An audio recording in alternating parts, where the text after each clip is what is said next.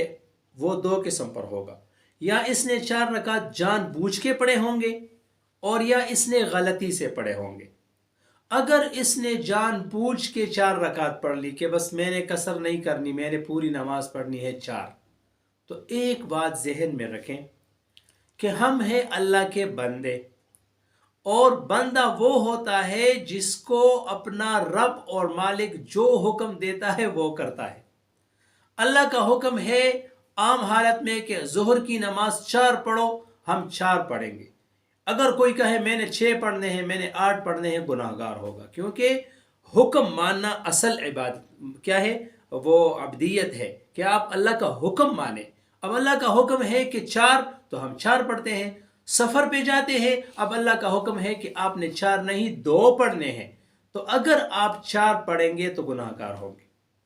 4 پڑھنے کی صورت میں جان بوجھ کے اگر آپ 4 پڑھیں گے تو گناہ گار ہوں گے۔ اور اگر غلطی سے آپ کو یاد نہیں تھا کہ میں مسافر ہوں، اور یا آپ کو سفر کے بارے میں کچھ پتہ نہیں تھا اور آپ نے 4 رکعت پڑھ لیے، تو آپ کی نماز صحیح بھی ہو جائے گی اور آپ گناہ گار بھی نہیں ہوں گے۔ لیکن یہاں پہ ایک اہم نقطہ ہے،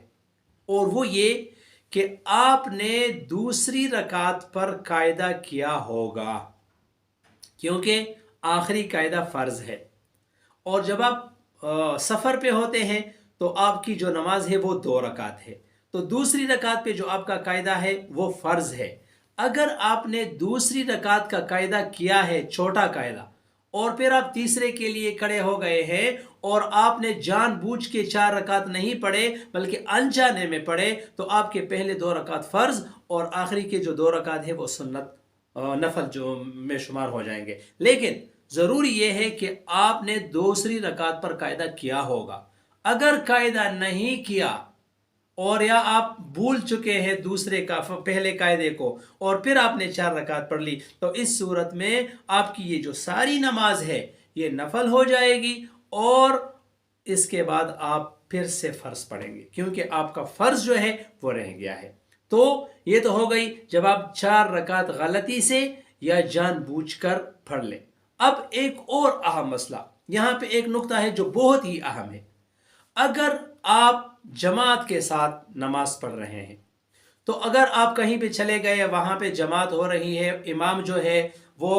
وہاں کا مقیم ہے اور آپ اس کے پیچھے نماز پڑھ رہے ہو، تو امام کی اقتداء میں آپ پوری نماز پڑھو گے۔ وہ 4 رکعت پڑھتا ہے، آپ بھی اس کے اقتداء میں پوری نماز پڑھیں گے، کیونکہ اگر آپ 2 رکعت پہ سلام پھیریں گے تو پھر آپ امام کے اقتداء سے نکل جاتے ہیں، تو اس لیے امام کے پیچھے تو آپ نے پوری نماز پڑھنی ہوگی، امام کے اقتداء میں آپ 4 رکعت نماز پڑھو گے۔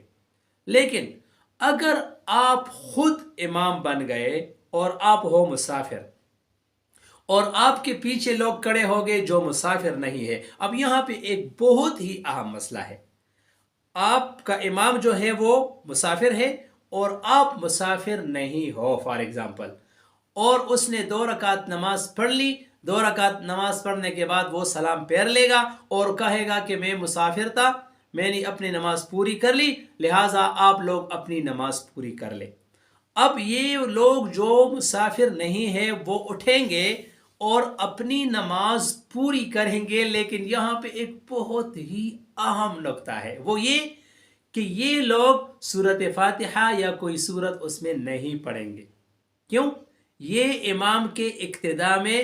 ہے، یہ اس طرح شمار ہوں گے گویا کہ یہ نماز امام کے پیچھے پڑھ رہے ہیں، اور ہم جب امام کے پیچھے نماز پڑھتے ہیں تو ہم سورۃ فاتحہ نہیں پڑھتے، سورت نہیں پڑھتے، بس یہ لوگ کھڑے ہوں گے سیدھے بغیر فاتحہ کے بغیر سورت کے کھڑے ہو کے یہ رکعت پوری کر لیں گے، پھر اسی طرح چوتھی رکعت بھی بغیر فاتحہ بغیر سورت کے وہ لوگ پڑھیں گے۔ اور ایک اہم نقطہ ایک اور،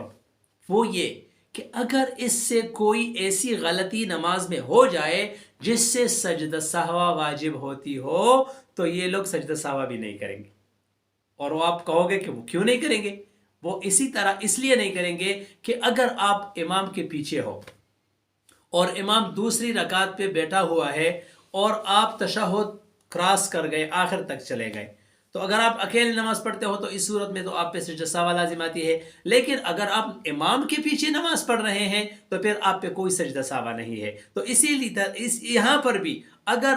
آپ ابھی یہ 2 رکعت اکیلے پڑھ رہے ہو، لیکن چونکہ آپ پہلے 2 رکعت امام کے ساتھ پڑھ چکے ہو اور یہ بھی گویا کہ آپ امام کے پیچھے ہو، تو اگر سجدہ سہو آپ پہ لازم آ بھی گئی تو آپ سجدہ سہو نہیں کرو گے. تو یہ